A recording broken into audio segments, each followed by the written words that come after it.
Okay, hi everybody. Thank you all for coming. It's wonderful to see you all. It's a lovely day. We're going to rise for the Pledge of Allegiance. Thank you.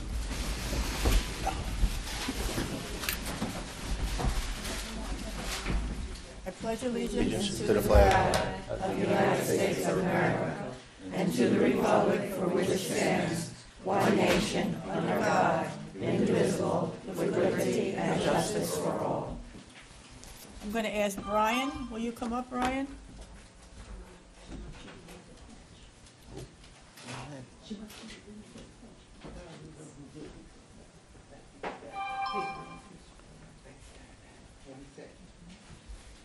Take your time. Hurry up. Okay. Come up by the microphone. Come up to the microphone.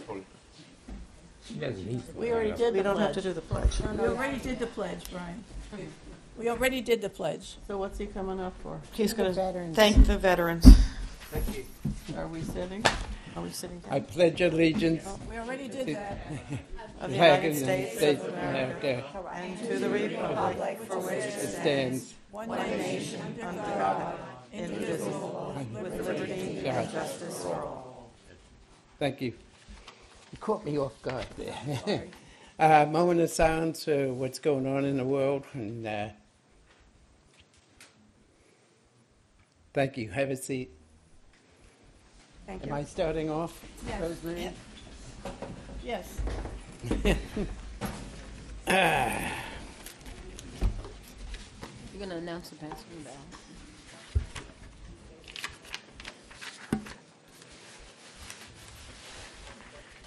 Okay.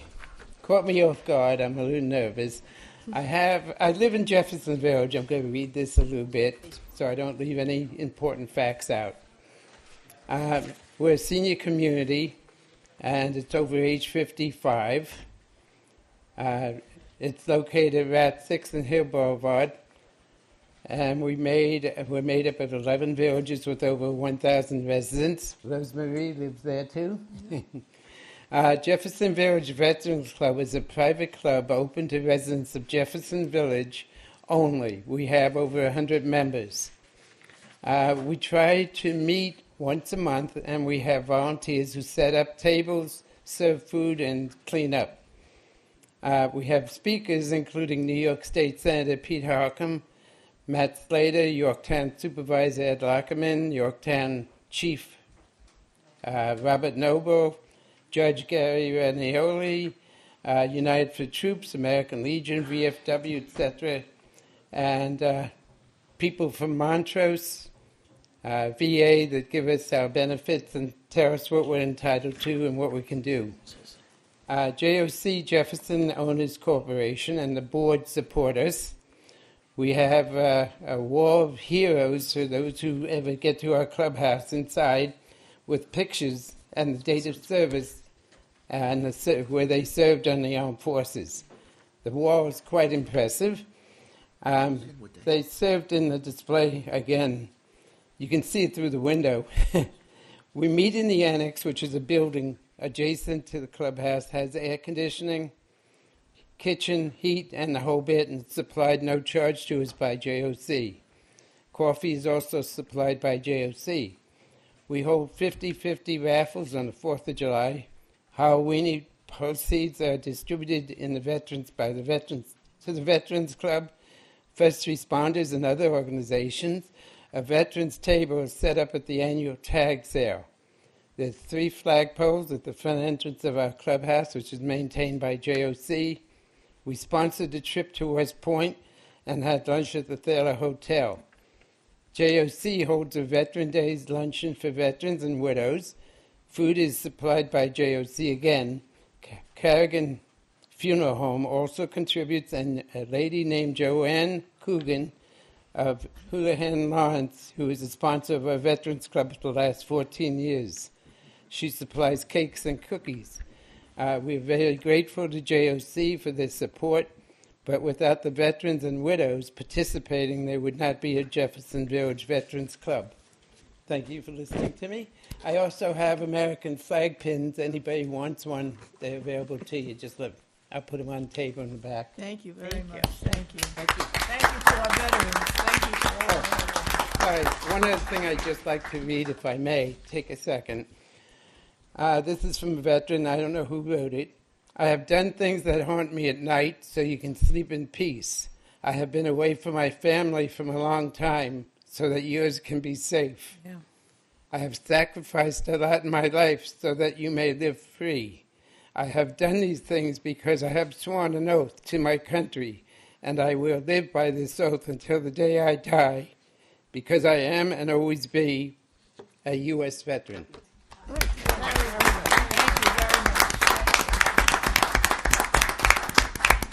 Thank you. That was very nice. Thank you very much. I'd like to introduce our members. Francis McVitie. Daryl Lindholm. Jenny Menton. Rosemary Panio. Deborah Marks. Serafina Mastro. Joe Falcone, Recreation Liaison. Okay.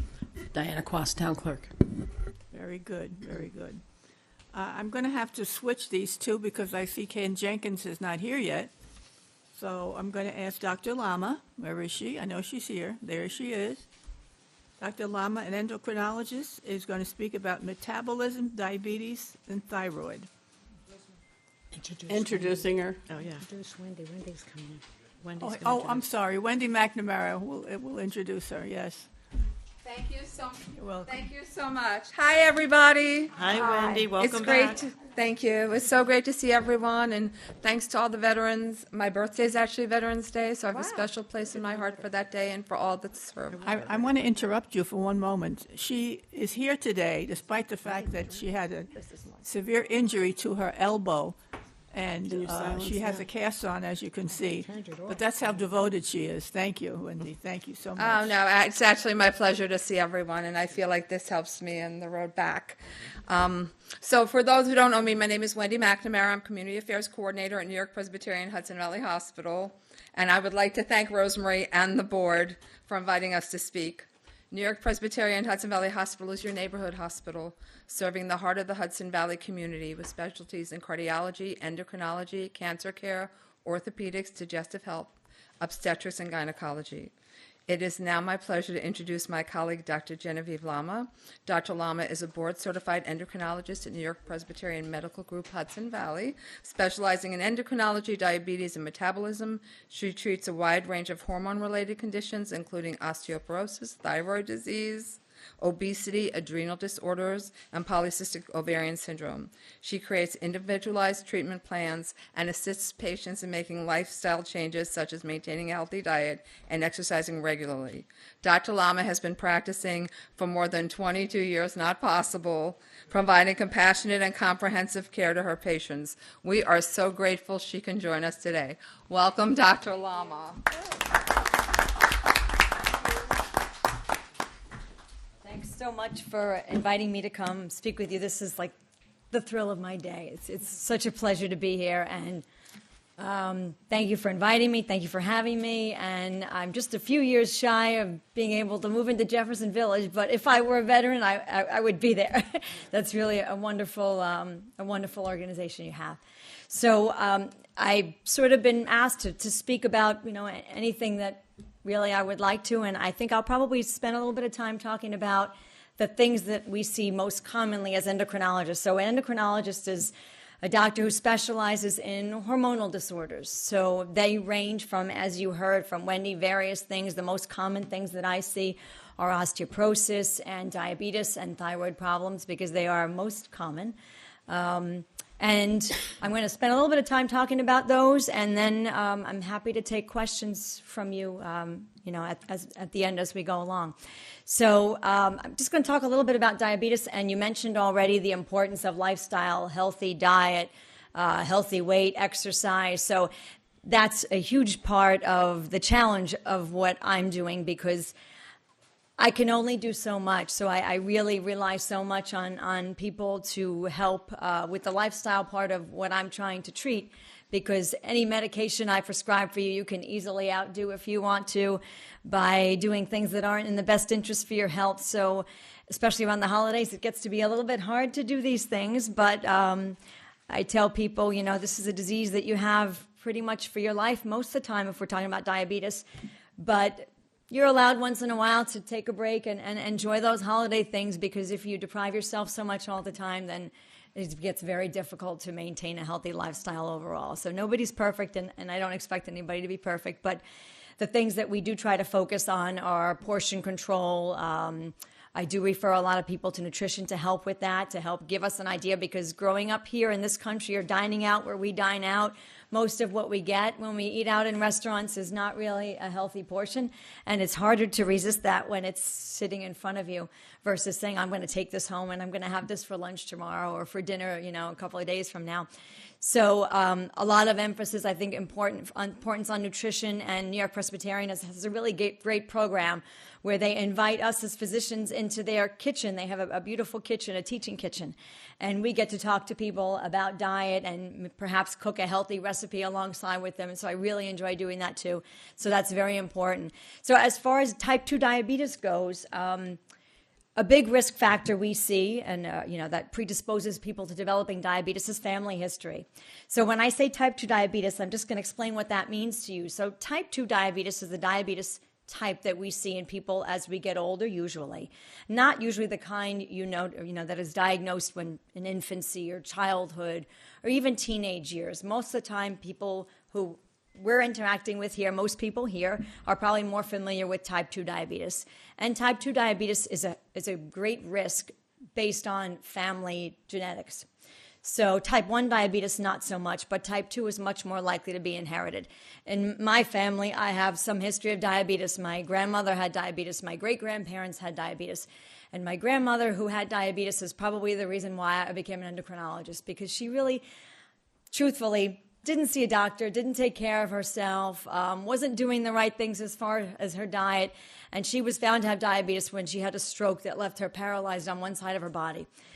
But the most important thing was that once she found that diagnosis and got her care and started paying attention to it, she was strong and she recovered so well. And so I think that when I saw the impact of that and what that can do if you catch it, if you pay attention to it, or you make those changes you need to make after you've had the unfortunate consequences of it, it can really have a huge impact.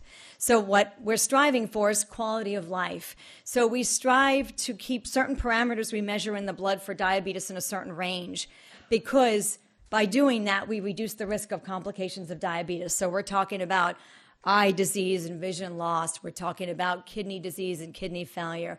We're talking about loss of sensation of the feet, which can predispose you to infections and limb amputations and all these terrible things we don't want people to have. So the whole point of that is trying to strive to get good blood sugar control.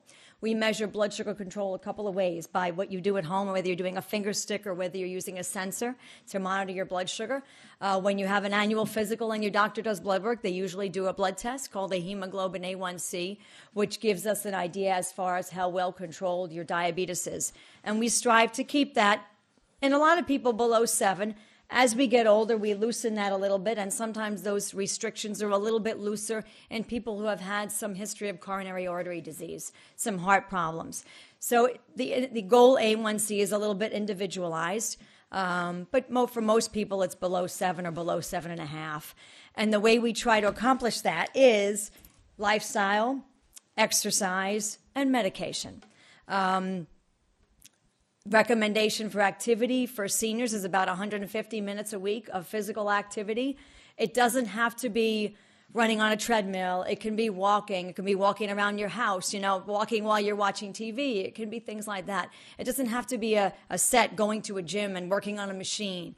It can be whatever you find most enjoyable and most sustainable. I generally try to discourage people. Some people really, once they find out they have diabetes, they want to cut carbohydrates out of their diet completely, which I generally don't advocate, because that's impossible to sustain. If you've ever tried it, and I'm sure all of us have tried at some point, to really, really be super strict with that. And by carbohydrates, I mean breads, pastas, rice, starchy vegetables like corn, and even fruit, because fruit, people think of it as a natural, great, healthy thing, but for people who have diabetes, it's not always a healthy thing. But I think that's impossible to maintain, so I try to encourage moderation, not complete avoidance of those carbohydrates, because some of those healthy whole grain carbohydrates have beneficial cardiovascular effects. So we don't want to miss out on that by completely taking carbohydrates out of our diet. We usually start with lifestyle and dietary modification. Usually by the time someone is referred to me by their internist, or if they decide to see me on their own, usually it's because they've tried those things already. And usually it's because they're having a hard time getting that A1C blood sugar test to be in a range that's healthy enough to protect them from complications of diabetes. And that's when we talk about medication, or maybe they've come to me on medications. So there are some newer things with medications that have come out in the last few years. We had some medications that have been around for a long time, that we've used for a long time. Some of you have heard metformin or glipizide or glyburide. But then there are newer medications that are out there now. Some of them are the injectables, which you hear a lot about because they do generally help people to lose weight, like Ozempic.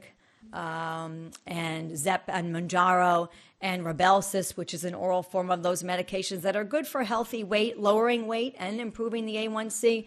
And there is another class of medication that's more recently come out, like Jardiance and Invokana and Farxiga, which pretty much everybody has seen those commercials probably hundreds of times because they're all over the place. And those medications are not only helpful for lowering your blood sugar, but they also reduce the risk of some other problems related to diabetes in specific populations. So I'm 10 minutes on time, 15. You tell me when I'm getting close. I don't know how much you want. I'm okay? So maybe what I'll do is I will give you a little bit more information about those drugs, and then maybe I'll talk a little bit about osteoporosis or thyroid issues, and then any questions you have that are more specific to those things, you just can ask me later on at the end, or grab me, when we're talking later on.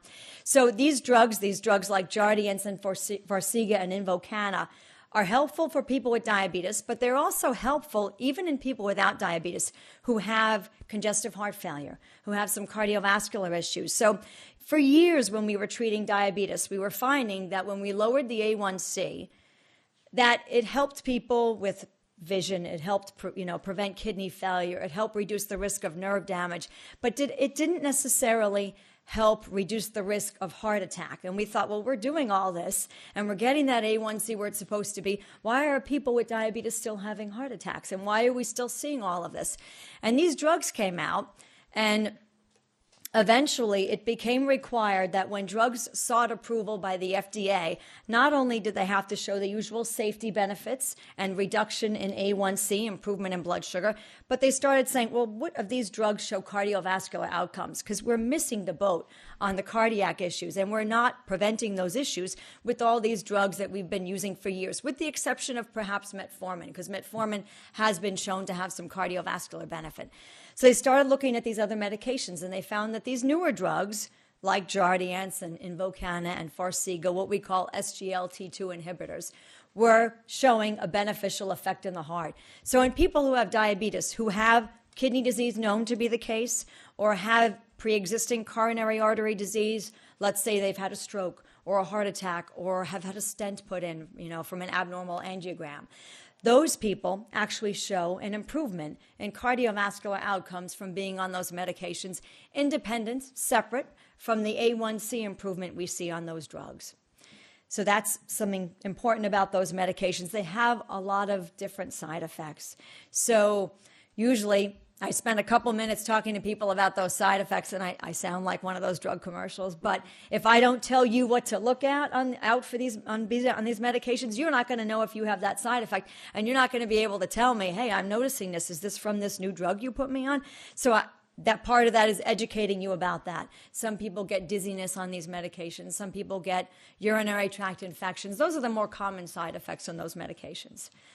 And the other class of medication that's also beneficial for people who have a history of a stroke or history of cardiovascular disease are those injectables, what we call GLP-1 agonists, like Trulicity and Ozempic and Wegovy and Mounjaro.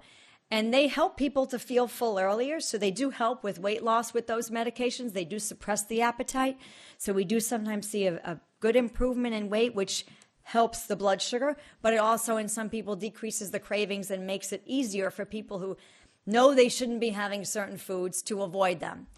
Side effects, again, are mainly related to the gastrointestinal system because of how they work. They slow down the movement of food through the digestive system, make you feel full earlier, curb those cravings, but some people get some GI upset, bloating, nausea, vomiting. Some people have some stomach upset on that. So they're not always well tolerated, but they do help. The downside of those drugs is in a lot of people, if we stop them, the weight comes back up again. So people who are taking these drugs for the purpose of weight loss only sometimes think, well, I'm going to go on this drug and it's going to fix everything. But you can't use them in a vacuum. You have to still watch your diet. You have to still exercise. And if you come off of one of those drugs, oftentimes the weight comes back. So that gets back to, I can't fix everything. There's only so much that I could do. And whatever I prescribe for you, you can easily outdo what I'm doing. And what you do has far more of an impact than what I do. Also, what you do doesn't have the side effects of the drugs that I prescribe you that you can have. So that's what I wanted to just say about that. And then maybe I'll spend a little bit of time talking about osteoporosis, since that's something that's fairly common as we get older. Again, physical activity is important for that. So the recommendation for that is a little bit different than the overall recommendation of the 150 minutes of weight-bearing activity a week. For osteoporosis, generally the minimum is 30 minutes 3 times a week of weight-bearing activity. And by weight-bearing, I don't mean you have to go out and lift weights. That's just bearing your own weight. So in other words, not swimming. Not something where the water is carrying you. So that's recommended to be done 3 times a week. Risk factors for osteoporosis are family history. So if your parents had a hip fracture, that's a risk factor. If you've had a previous fracture, that's not justified. So not an accident from a motor vehicle accident or something, but you tripped and you fell. That's a risk factor for osteoporosis. And there are medications we use to treat that. But also, too, trying to keep calcium in your diet. The recommendation is 1,200 milligrams of calcium in your diet is the goal for that. And we do use tablets, calcium carbonate, calcium citrate, Oscal, all that stuff for that. But there were some studies that suggested that in women who we used to give calcium tablets to like it was nothing, as soon as a woman reached menopause, we would say you should start taking calcium. But there were some studies that suggested that some of those women were getting blood vessel calcification, which we don't want. So I always say if you could try to get it through your diet, great. If you fall short, then you can take the calcium supplement just to try to add up to that 1,200 milligrams a day. And so the reason why, besides family history, and perhaps inactivity, that we tend to lose bone mass is that as women, for the women here, as we go through menopause, we lose estrogen. Everybody's bones they're like a construction site where there's demolition going on and rebuild going on. Your bone is very active. So there's new bone building up, old bone being resorbed. That happens throughout our lives. And as we get older and as we lose some of that building up factor, that estrogen for us women, the balance of the bone shifts into the negative, and we tend to lose bone, and that's why we get more predisposed to bone typically than men do. We lose some of our bone mass as we go through life if we're not on estrogen. And medications for those we commonly use, there are multiple types of medications. The most commonly prescribed ones are drugs called bisphosphonates, like Fosamax and Actonel and Beniva. They're in a pill form, or they're in an intravenous form, which is called Reclast. And they help build back the bone, and they do reduce the risk of a fracture. So the goal for those drugs is to reduce the risk of fracture. And hopefully on your bone density study, which is like an x-ray that we do of your hips and your spine to measure bone mass, that will improve. There are other drugs we use to treat that, like Prolia, which is an injection that we administer in the office every 6 months. It has to be given by a healthcare professional. And that is not usually the first choice because it has some additional side effects other than the very rare risks we see with the bisphosphonates on the jawbone, with healing of the jawbone, and the very rare risks that we find related to certain types of hip fractures. Now, if we use these drugs, they do reduce the risk of a hip fracture by about 40%, but if we keep using them year after year after year after year, the bones become weak. and you can actually be predisposed to a fracture. So we don't like to keep people on those drugs for more than 5 years. So in addition to those rare effects, the Prolia injection that we give you every 6 months in the office can sometimes affect your immune system. It can cause fluctuations in your blood calcium.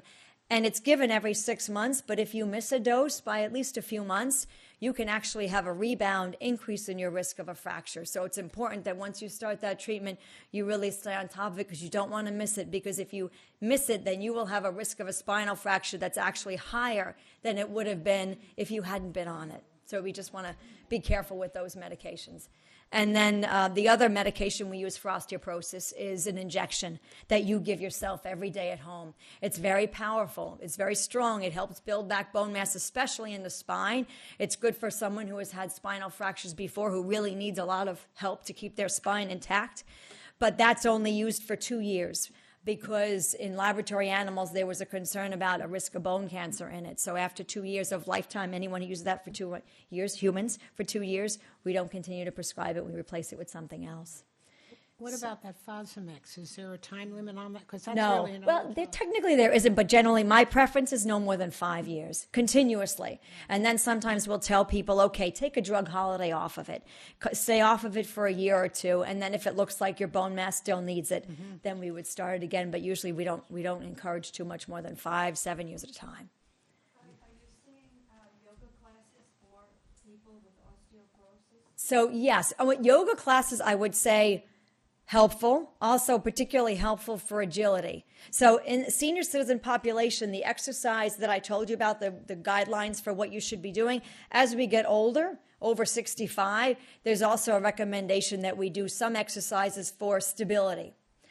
Even standing on one foot, just trying to balance yourself, because the less likely you are to fall, the less likely, and yoga helps with that too, the less likely you are to fracture. Simple things like making sure there are no loose ends on your carpets, all of your electrical cords are very flush against the wall, so you don't have a reason to trip to cause you to break a bone. I was on Prolia, I think, for 2 years, Yes. and then went on Zometa, Okay. but Medicare doesn't pay for Zometa anymore because I'm not taking cancer medicine. Got it. So is that a recommendation for Prolia just 2 years, or? No, so the question is if the Prolia recommendation is for 2 years, or it can be more. Prolia can be longer than 2 years. There are studies that have looked at Prolia use for up to 10 years. So you can. Now,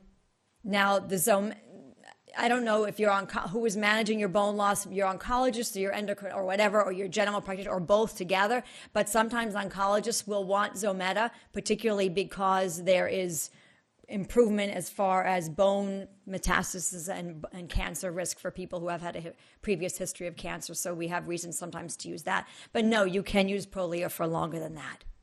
And Medicare will pay for it? Yeah, no, I've never had a problem with that. Yeah, sometimes they want an explanation as to why you're using that versus Zometa, which, just to explain to everybody, Zometa is the language, it's the term for reclassed, but used for cancer treatment. Same drug, but it's just marketed under a different name. And then one other question, Citracal Yes. versus calcium, I mean, it's basically the same. Yeah, difference between Citracal or calcium. I say, generally what I tell people is I don't think it makes a whole lot of difference. Those calcium supplements, whichever one you take, is better absorbed if you take it with food.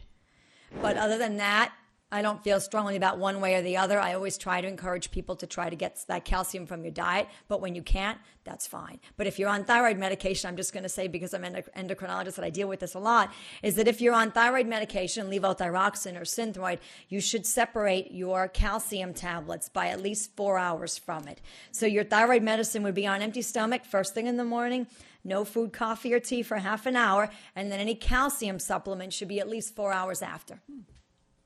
Yes. Well, you had mentioned just now with the diet and is the better source for calcium. Let's say, I'm just curious, I don't know if you would know, the orange juice with added calcium, is that natural or is that really you're taking a calcium supplement? I would classify that as, I think, natural, as far as whether the orange juice would be considered a natural source of dietary calcium versus a tablet. I think I would probably say the orange juice, put that in the more natural category. Yeah. Yeah, I'm glad that was mentioned, because I noticed also the lactate-free milk, one of the brands has extra Calcium. calcium added to it, so that would also be considered. Yes, a calcium-enriched lactate milk would be considered a good source of your calcium. Yes. And one more question. I've noticed when I've been going to the supermarket, and I've been going to the lower shelves to pick up some whatever. Which is generally a smart idea. I find myself not being able to get myself up. Back up. Feel my knees in a lot of pain, and I need help To get up, yeah. I'm wondering So- at this stage, which It's called aging. also should I be seeing a doctor about that, because I don't know what's going on with my knees. So the question was trouble getting up from a squatting down position. Do you have knee pain? Yeah. So I mean, it's very possible that because you have knee pain, that you could have arthritis there. And if it doesn't interfere in your day-to-day activities significantly enough, I would probably not necessarily treat it. But for you, if it does, I don't think there's a serious joint issue. I think it may be a matter of trying to strengthen your quadriceps and strengthen your muscles to give you a little bit more of that ability to do that. Muscle. Yeah, yoga's good. Yeah. Parks and Recreation has a fall prevention class also. Okay, that's great. Amazing. And Help strengthen. that's great. Yeah. Thank you. You're welcome. Thank you. Dr. Lama? Yes. Correct. There is also a program called Silver Sneakers that you can go to the gym and AARP will pay for it. You have to call them to get a registration number. Then you would go to the gym. It's every Monday and Wednesday from 11 to 12. And the teachers there's two particular ones, are very good. We go. A lot of you here go. And they teach you about balance, not only the exercising it's not for elderly. We have young people that come, and it's a great idea. And I just wanted to mention. Yeah, I have some patients who have done know. it and they love it. Yes.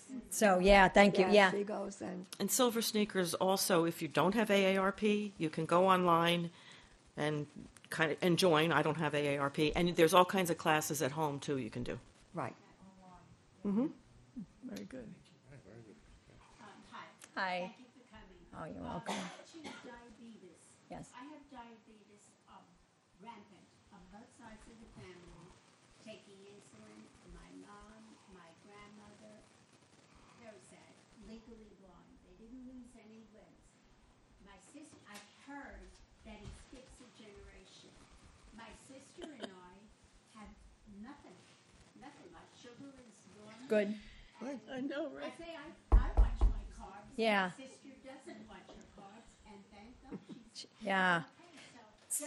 So does diabetes skip a generation? So the answer to that is no, but no. Yeah, or either that or you're doing something maybe different than they were doing lifestyle-wise. Are you more active or are you a healthier weight than they were? Was there anything different? Yeah, is not. Yeah, so it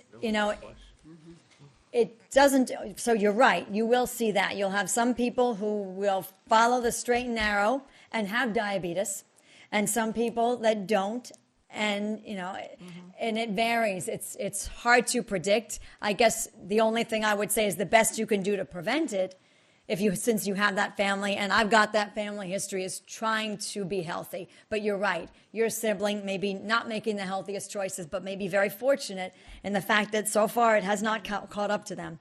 But obviously that's a good lifestyle for other reasons, for your heart, even if not for the diabetes, but for other reasons too. But yeah. Dr. Lama, quickly, you've covered so much, it's really amazing. Could you just let everyone know the warning signs that you may need Sure. to get checked out for diabetes? Sure, warning signs for diabetes. That's a very good question. So typically, excessive thirst and urination, and that's one of them, or two of them, because when the body has too much sugar in the blood, the body's way of trying to fix that is to have you urinate that sugar out. So you urinate more, and when sugar passes through the urine, it takes water with it. So increase in volume of urination, increase in frequency of urination. That was actually the feature that, in retrospect, growing up, that my grandmother had. She was always having a big glass of water next to her, always drinking. And I didn't know then because I was young, you know. But that's a big warning sign. And the other is unexplained weight loss. So when you lose all that sugar through your urine, it's like taking calories out of your body. Now, while we think of diabetes as being more likely to happen in someone who's overweight, an unexplained change in that weight, an unexplained weight loss can be a feature of diabetes. Also, diabetes changes the shape of the lens in your eye when the sugar is very high. So vision can sometimes be an issue. And the converse is true. So if you have uncontrolled diabetes, when your sugar gets better, sometimes you notice a change in your vision and you think, what am I doing wrong? You know, why is this happening? I'm doing so much better with my blood sugar. But just like fluctuations on high sugar changes the shape of the lens, fluctuations in low changes, you know, lower blood sugar changes the shape of the lens. So I usually encourage people, if they've had a big fluctuation in their blood sugar, to give your eyes time to equilibrate before you try to get new glasses. Well, that would show, when you would go for your physical and do your blood work, that Yes. would show up there. The So doctors yes, want to take that test. Yes, so an A1C blood sugar test and a glucose are standard pretty much on your physical. And they might be asking you some of those questions like excessive thirst. So the question was about blood sugar being, you know, standard on your physical, and the answer that's yes. So usually they'll ask you to fast because they're measuring your cholesterol too. The criteria for diagnosis of diabetes have fasting criteria, but they also have non-fasting criteria. So a fasting blood sugar less than 100 is completely normal. A fasting, that's the blood sugar like this kind of venous blood work draw. A blood sugar fasting of 126 or higher is consistent with diabetes.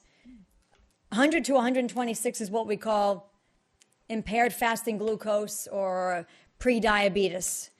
I don't like the term a touch of diabetes because I think it's very misleading, and I think we as healthcare professionals need to be a little bit more clear what that means, because I've heard people tell me, oh, I don't have diabetes. I've just been told I'm borderline, but yet they have had diabetes. So I think we as a healthcare profession need to do a little bit better job with educating you on what that means. So I try to say either impaired fasting glucose or abnormal blood sugar, but not abnormal enough to be consistent with diabetes.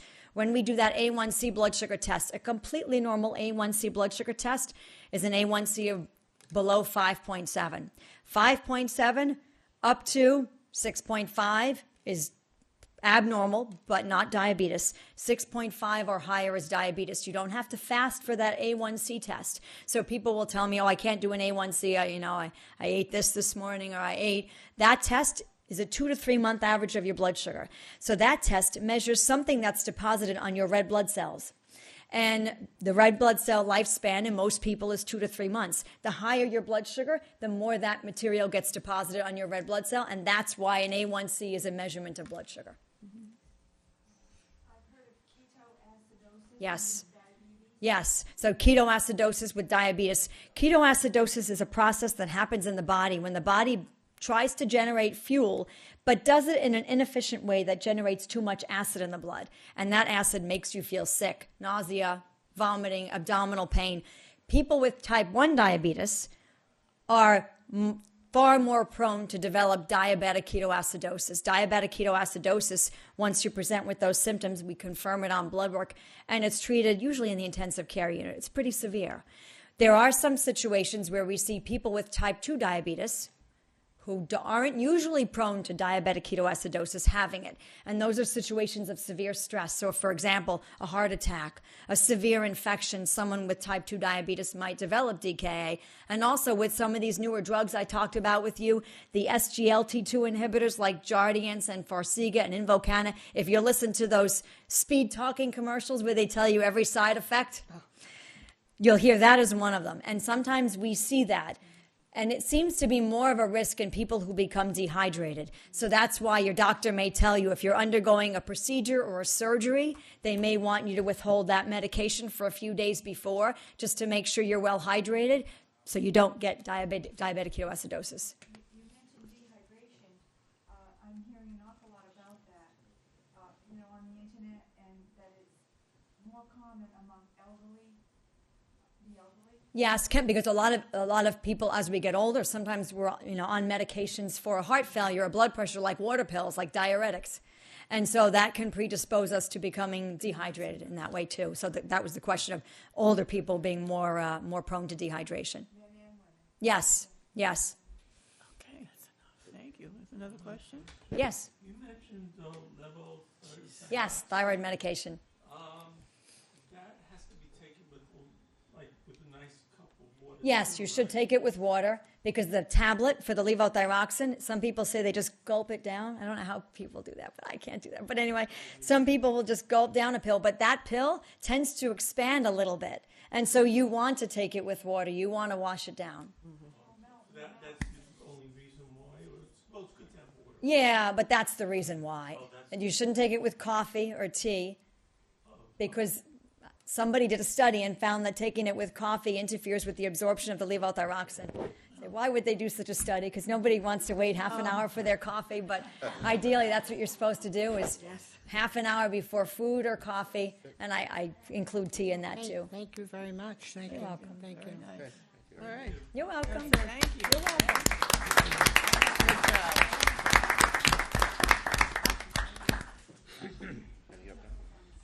Thank you, Doctor, and thank you, Wendy. Appreciate it. We now have a wonderful guest whom I've known for a number of years. I think you might have been about 2 when I first met you, right? Ken Jenkins, our Deputy County Executive.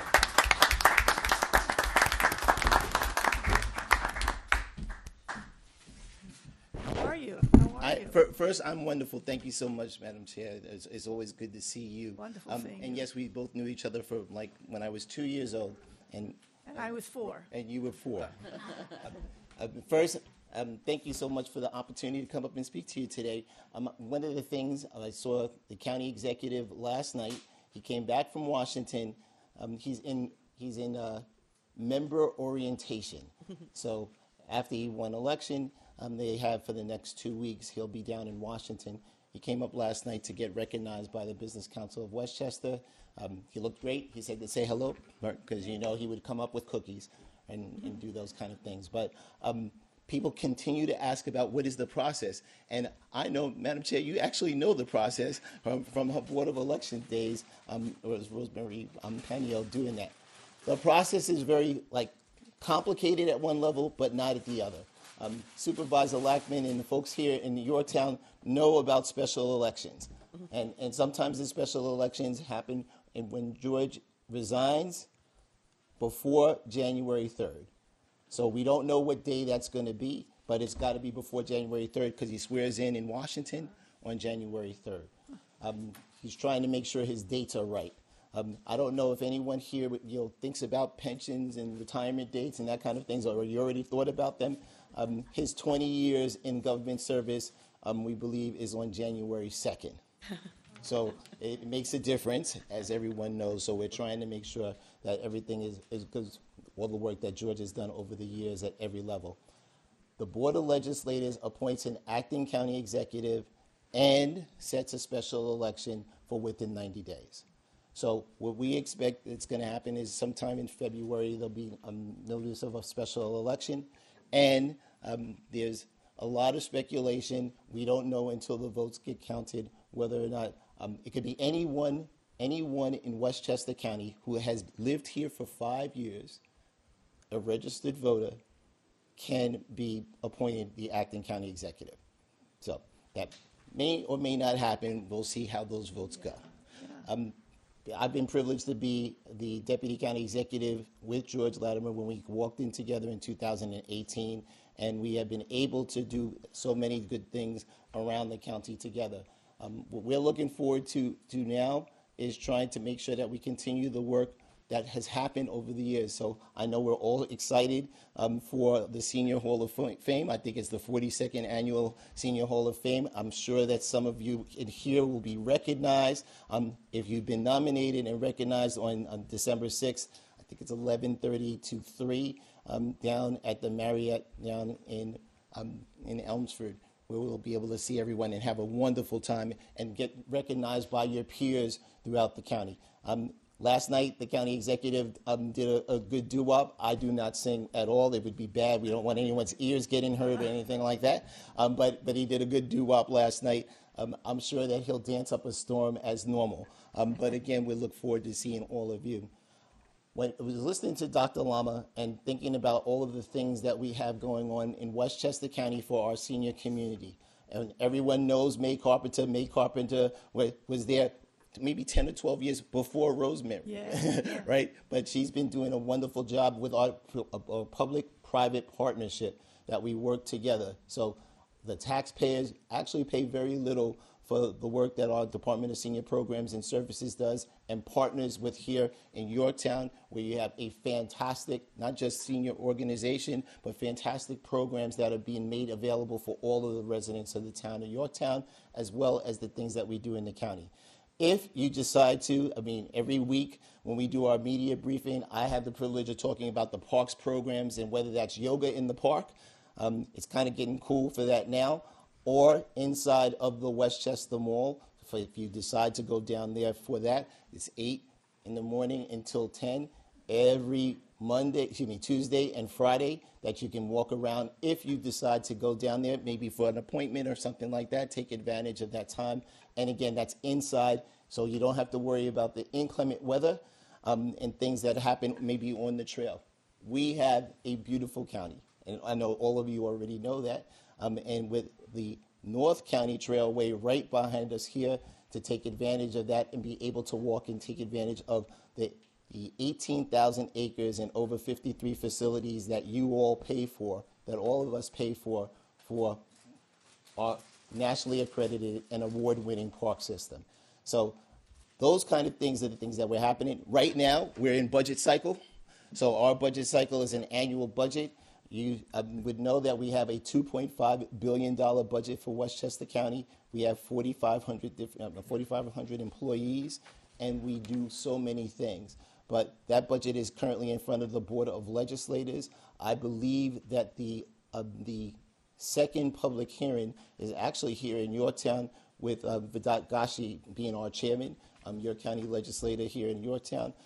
Being the chairman of the board here is going to have a public hearing, and I believe that's the last week right before Thanksgiving. So make sure you take the time to make your voice heard. The public hearing for the budget itself is the first week in December, and that day is probably the day right before our Senior Hall of Fame, because then once we have that budget public hearing, they'll be able to come back out and vote on the budget, which is supposed to be on December 12th. So with that, I'm certainly happy to be here and answer any questions that you may have from our Yorktown community and seniors, any kind of questions at all. Don't ask me about the Knicks. I love the Knicks, but and the Mets and the Yankees did very well for us this year. We're going to keep our fingers crossed, and hopefully that'll keep moving forward, and we'll be in a good place. A little bit of business, though, right? A little bit of business with the flooding that we have and the challenges that we continue to have. We're all working together to make sure that we'll be able to address the issues in flooding, to make sure that we all can get to continue to stay in our homes and be able to work together with your great town leadership, your town clerk, your town board, and all those things to make sure that we're doing our work from the county.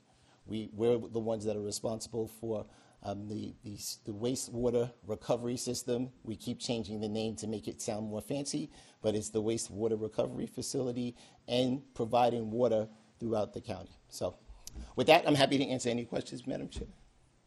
I don't have any. I think I know everything about you. Well, everyone may not. Lonnie, how are you? I'm fine, thank you. And I really don't have a question, but what I really want to say is in my tenure as supervisor and my capacity, other capacities in government, all I can say is you and George have always, there's never been a preference to whether you lived in southern Westchester or northern Westchester. You are as concerned as from Eastchester to the borders of Yorktown. And I want to thank you for all the hard work you've done over the years.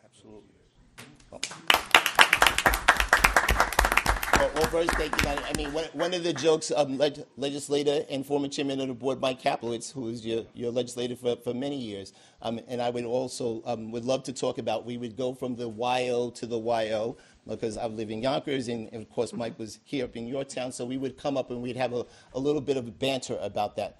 But the reality is that we have different needs around our county, and to understand the differences when you get up to Yorktown versus in Yonkers, you know, I'm a city boy, right? You know, I came in from the Bronx, and then I learned about MS4 regulations and ultraviolet treatment systems and all the good things that we have going on here in the northern part of Westchester.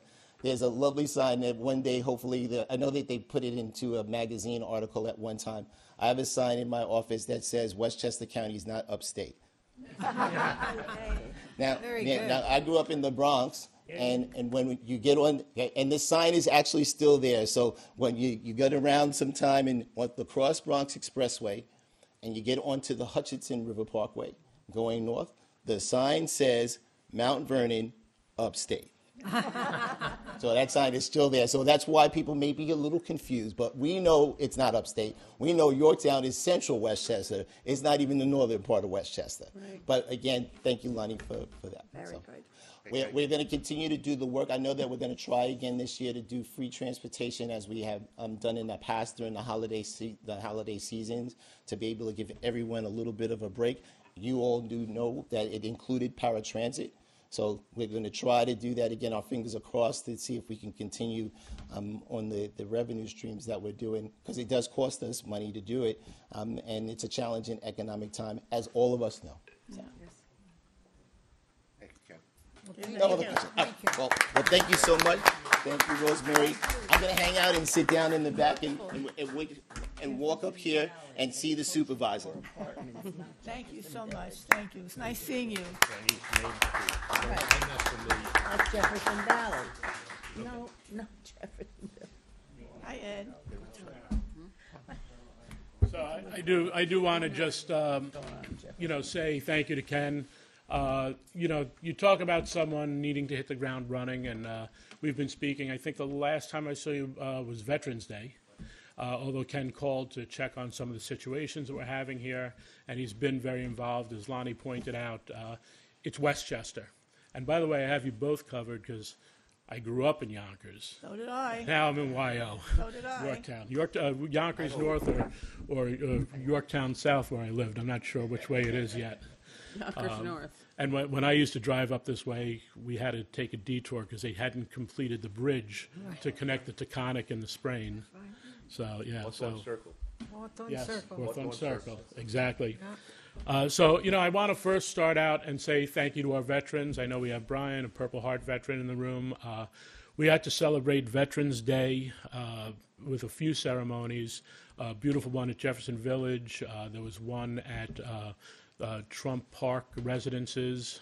We, of course, had our town ceremony, the Vietnam Veterans ceremony as well. And every day should be Veterans Day in America. Yes. That's a day we at least extend to celebrate as a holiday. Someone said it's really not a celebration, and to me it is. To me it's a celebration of our freedoms and celebrating those who have given us those freedoms. So thank you to all our veterans, Brian, everyone in the room. Do we have any other veterans here?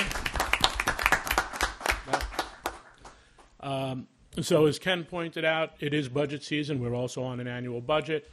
We've been working at it. Our preliminary came out. We then had our meetings the last 2 days, Wednesday and Thursday, to see what we could do to trim. Inflation has been a problem with the town. Our insurance inflation has been astronomical. Had a conversation with Ken about that as well, and George Latimer and Mike Lawler and some of our unions, and we're hoping we could work out something with Albany, because a lot of these insurances that affect the municipalities, our insurance in the last 5 years for our employees has gone up $2.5 million. So it's a struggle. And we're doing our best here to keep things responsible. I think our initial budget would have cost our taxpayers on our town budget about $12 a month more, but we've worked on that, so that number should be a little lower. And that's really what we're trying to accomplish at this time. How can we lower that, keep afloat with all of the things that are impacting us, our town, our employees? And I want to commend the entire town board, our comptroller, our clerk. We spent quite a few hours together the last few days looking at this, and it's not over yet. We will have our hearing for the budget on December 3rd. Is it, Diana? The first Tuesday. I believe it's the 3rd. Third? Yep. So that'll be our budget hearing here, where you'll be able to come, ask questions. The budget is posted online, at least the preliminary, and then we'll have our next version out that you'll be able to look at. I believe Tuesday we'll have that vote to get there, and then the 2 Tuesdays after that we'll be able to look at it. But other than that. Before we go into questions, I just want to make sure I wish everyone a very, very happy Thanksgiving, because this might be the last time we see you before that, and remind you that we do have Christmas and Hanukkah right around the corner, actually same day this year. Really? Yeah, so the menorah lighting and all. On the 25th is the first night of Hanukkah. And we do have our Holiday Lights Parade, which is always the first Saturday of December, which is this year December 7th. And then we have a very beautiful holiday tribute that was started by Tom Diana over on the other side of town in front of the library on Tom Diana Memorial Highway. On the 14th, there'll be a lighting there. I know the Golden Apple Chorus will be singing there. There's some great things. It's some residents who have had a long-standing relationship with Tommy have taken the lead on getting this going again, including Diana Quast has been helping out quite a bit. And it's just going to be a beautiful day, some holiday songs, some hot chocolate. What was the date on that exactly? That's the Saturday the 14th. No, it's the 14th. At what time? Saturday the 14th. I believe that starts at 6 p.m. Okay. And the holiday lights, or 6, maybe that's 6:30 and holiday lights is 6, but it'll all be posted on our website. Where is it? 6:30 is the Shrub Oak one. 6:30 for Shrub Oak, and then 6 for holiday lights on the 7th. I guess I'll open up for questions if anyone had any questions. Wow. Rough easy today. Yeah. Yeah. Joanne has one. Yes, Joanne. Hi. I hear all kinds of rumors with numbers. One is not a rumor. I believe it was the Yorktown News, 8.9%. So it was 8.6. That was just putting in all of our numbers for where we are, and then the board sits through and goes through. That is the town tax. Just to give you a clear picture of that, because it's a very important aspect. The town tax, out of your taxes, if you're an average household or average house, your assessed value is $10,000. That's our average house in Yorktown. Don't ask me to explain assessed versus actual, because it's a crazy thing. Our assessment rolls haven't changed in almost as long as I'm alive. so I'll finish, John. So on the town tax, an 8.6% increase from the average house was about $144, or about $12 a month. That's what that is, and that's what we operate the town on. That's your police, that's all the town services, that's your highway. So there's a ton encompassed in that. To put it into a perspective, not to pick on them, the school portion of your tax in that same household is anywhere, depending on which district you are, anywhere between 10 and 11,000 and change on both. So the town, with all the services that they operate, and all of our, like our highway, our town hall, our clerk's office, our library, all of that operates. And in the last 5 years, if there's been anything, it's been a minor increase on the town tax. I think it might be flat the last 5 years, because we didn't know where things were. So if, just for an example, if we did a 2% increase each of those years, which is about the tax cap on that, we would actually be this year at a higher tax level. So over those years, because that 2% would compound each year, we would actually be having more taxes even if we had stayed, flat. So, yes. How much money is in the town coffers? I hear all crazy numbers, 20 million, 30 million. How much So, money should we have? so how much town is in the fund balance? Could you, we can't hear the question. I'm repeating it. Okay, thank you. So she wants to know how much is in the town fund balance, which is a snapshot. We get an audit report that's done at the end of the year. At the end of the year, there's both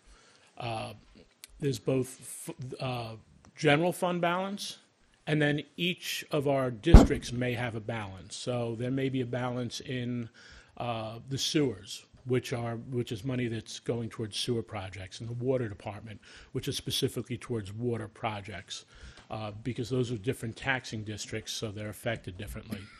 I believe that the the fund balance at the end of last year was $32 million for the general fund. That money, just so you're aware, like $4 million of that was ARPA money, which was dedicated for projects and spent. So it's government money that was given to us, and then we have to put together a project. I know you come to a lot of meetings, but as many of you know, the town doesn't go, hey, I think I'm going to do this, and we could start doing it. There's a process involved. There's engineering. There could be wetland permits that the town is still looking at to do for themselves. There's like road projects. We have one project that we have the money sitting for, which is Old Crampon Road. If any of you have gone back there, you have the double light because the bridge or the culvert cannot support the traffic of two-way traffic right now. And here's a great example. We are waiting for the trout spawning season to end. So there are many, many obstacles. And that tends to be an issue. So that money may be parked and waiting to be utilized. And then in addition, the government agencies like the state comptroller recommend I believe it's either a 15 or 20% fund balance anyway. So you're able to take care of any emergencies that may come up. Did that answer everything, Joanne? Good. Yes, Kathleen.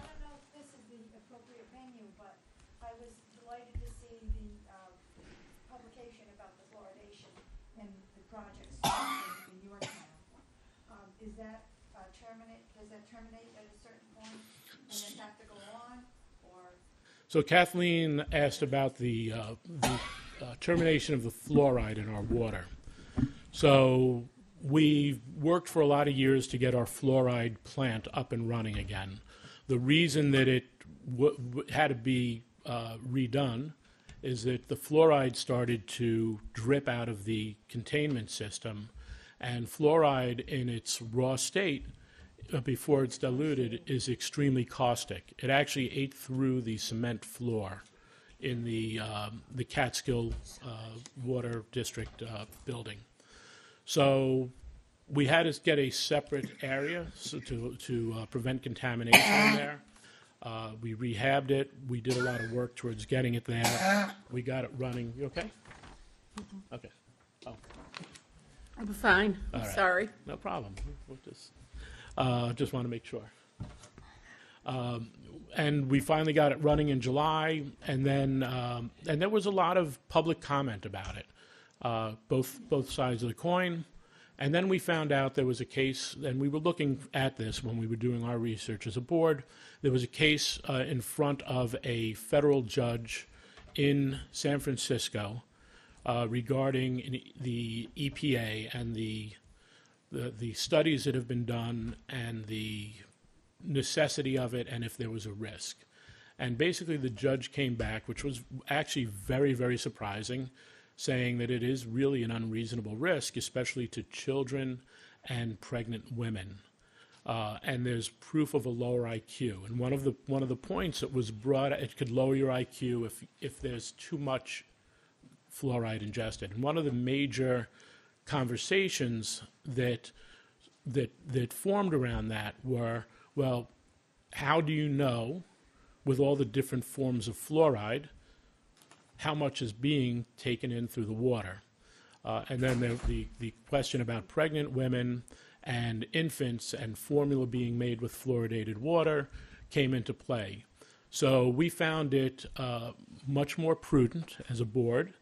I think it was a 4-1 decision that maybe we should stop this, because I can always start it again, but we cannot take that fluoride out and unharm that child or that person. So we made that decision as a board, and right now we have put in notice to terminate the fluoride. We did it as an emergency measure, an emergency pause, but recently we put in notification to the State Board of Health that we are going to terminate until further evidence, and we have made it easier for the town to start or terminate it as seen fit by the town board based on the decision process. In the research, was there any address of whether the fluoride was taken in by water or by a process on your teeth and in your toothpaste? So was that study in particular, how is the fluoride ingested? Toothpaste, mouthwash, water? The fluoride naturally occurs in water as well.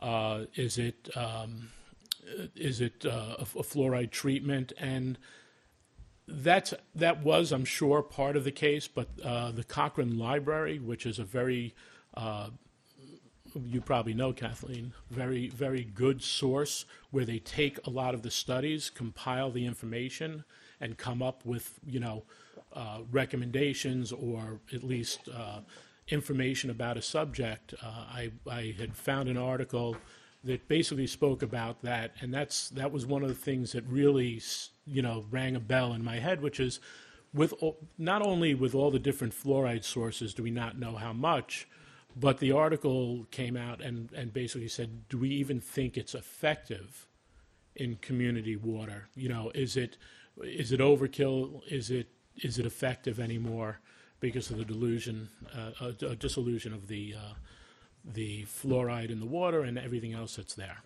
So, hold on one second, Howard. I had a young lady in the back. Is there a monetary incentive from the town to a store like TJ Maxx to move over, to Five Below to move over? Do they get some kind of a tax break when they relocate to where they are now? Well, no. The taxes on property are paid by the property owner. Yeah. It has nothing to do with the stores. So there's a company that owns that mall. They pay the taxes. There's one tax incentive out there right now that I don't know if they qualified for or not, which is a 385B tax exemption, or the 485. I'm sorry, my numbers are fuzzy today. And what that does is, say you come in, say we'll use easy numbers. Say TJ Maxx or the old Kmart was paying $10 per square foot in tax. Now they did a big renovation there, and the tax goes up to $20 per square foot. So what the exemption available for them is, which is a New York State exemption that we've adopted, is that they now, instead of paying $20 a square foot the first year, they pay $15 a square foot. So it's 50% of the new tax, so we don't lose, we gain half, and that happens for 10 years. But every year, it decreases 5%.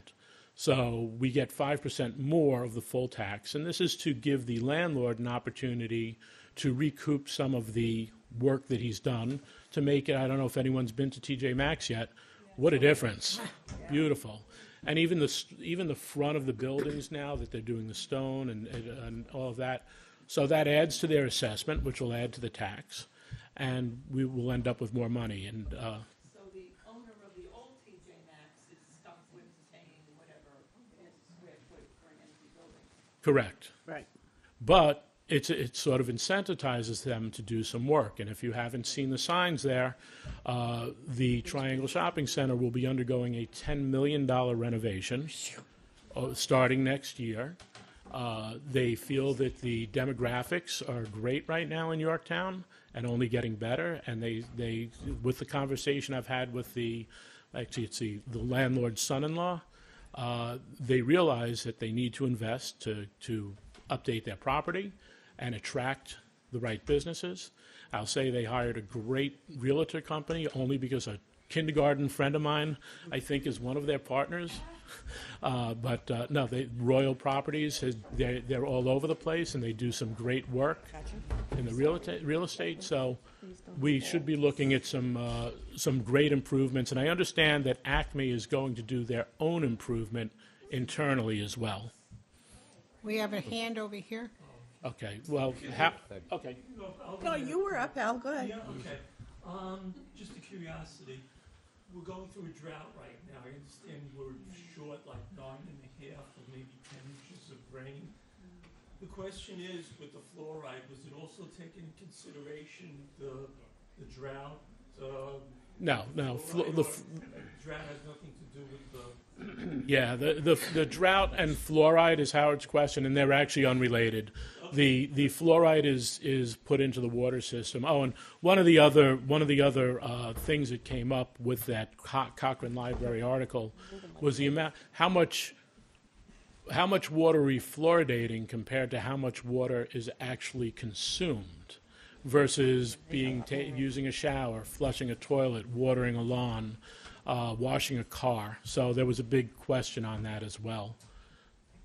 Can I ask? Can we have I think that's wonderful that the Triangle Shopping Center is going to be refabbing. Is there anything we can do with the property owner for the Roma building?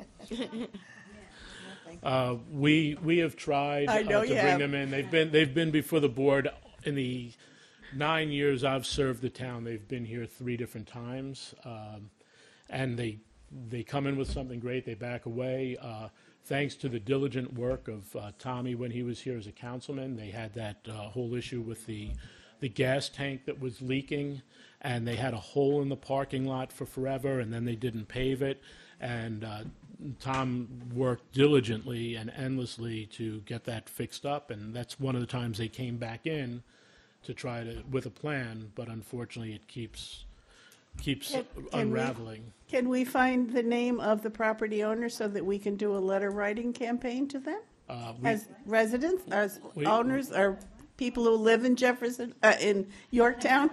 I will talk to our tax assessor and see. If we could just pull all those air conditioners, there's nobody in those offices, pull those air conditioners out of the windows. No, we want more than that. I know we do. And if we could lower the blinds where it looks halfway decent until we can get something done. We don't need all that stuff. We can't, we have no jurisdiction on public property like that, so. I know you don't. I know you've been trying hard on it, yeah. Francis? Thank you. Everybody talks about the fluoride, and they talk about the children under a certain age. We have a large senior population. Right.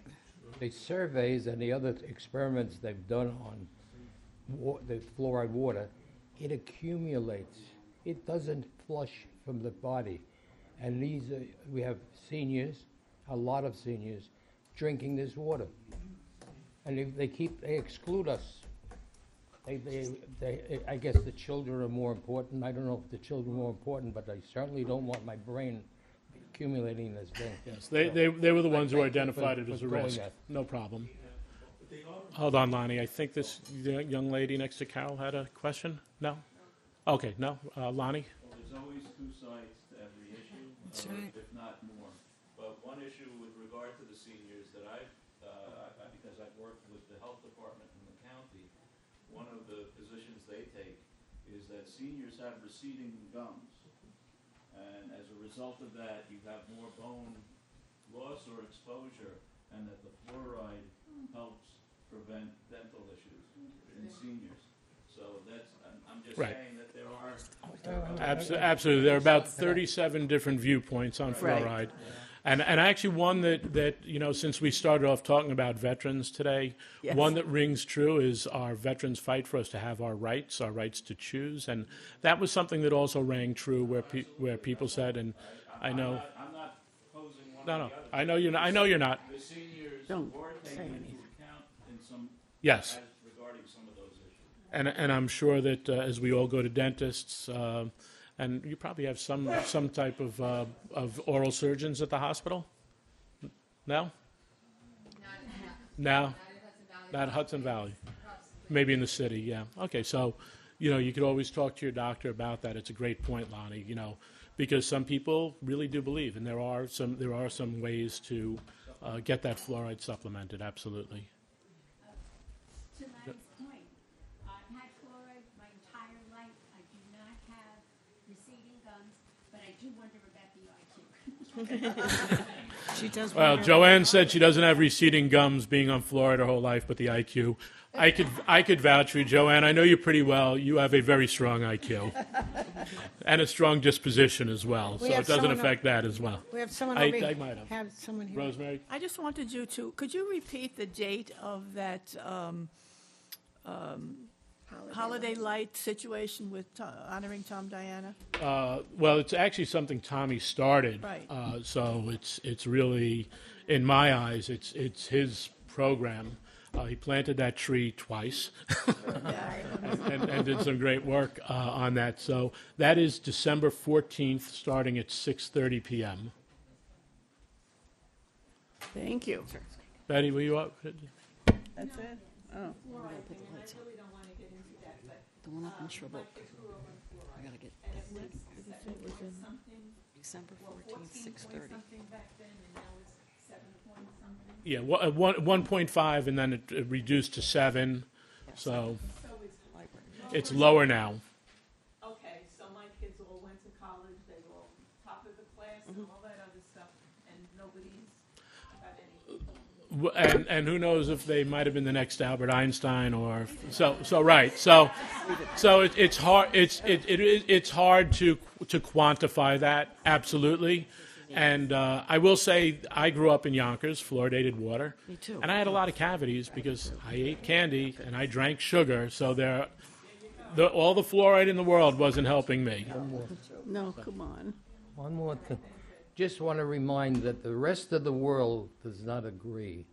They've stopped the fluoride treatment in all of Europe. A lot of Europe. A lot of Europe. Not all. Okay, So. I'll take that. Any other questions that might not pertain to fluoride?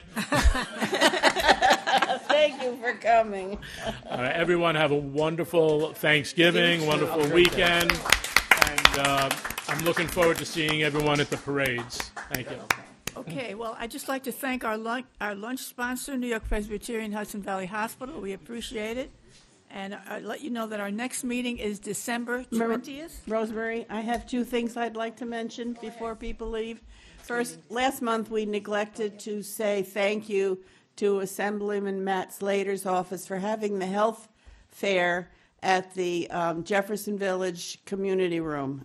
It was so well done and it was so informative. We had different types of vendors there. It was really right. And thank you, Assemblyman Slater, for doing that. The other thing yes. You're welcome. He says you're welcome. The other thing I want to mention is that the Thomas and Marie Hales Caregiver Center is having a caregivers retreat. It's a one-day retreat at the Mariondale Retreat Center in Ossining.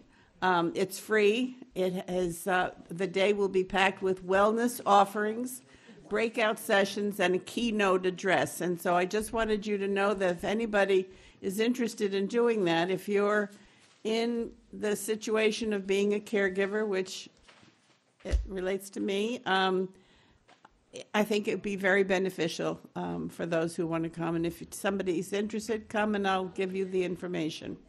Could you make me November 18th. It's November 18th. make me a copy of that? Sure.